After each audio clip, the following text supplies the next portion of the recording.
By passing another continuing resolution last night, the Senate has ensured the federal government will stay open until at least March 11th. But Virginia's two senators say constantly relying on continuing resolutions could cost Virginia hundreds of millions of dollars. And one local scholar says it's simply bad business. Here's Mike Gooding.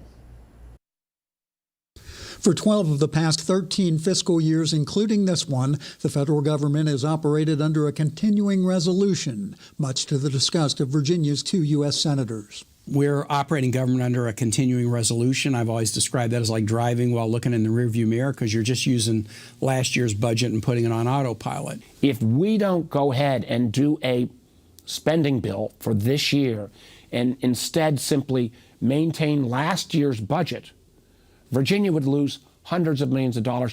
According to the senators' offices, Virginia could lose $324 million in roads and bridges funding, $53 million in transit funding. Additionally, $37 billion in defense funding expected under an FY22 spending bill could be lost, and that would mean all new military construction projects would be halted. Permanent change of station moves for service members and families would be delayed or suspended, and ship maintenance at public and private shipyards could be deferred. Well, I mean, to have continuing resolution or a series of continuing resolutions is just reckless fiscal policy.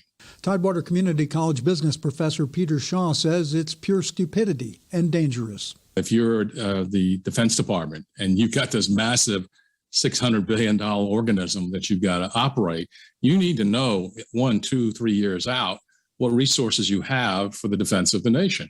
Mike Gooding, 13 News Now. But wait, there's more. Under a long-term continuing resolution, Portsmouth would not receive $199,000 to address community violence. And the Army Corps of Engineers could not begin work on a study to analyze the flood risk from sea level rise and coastal storms accelerated by climate change.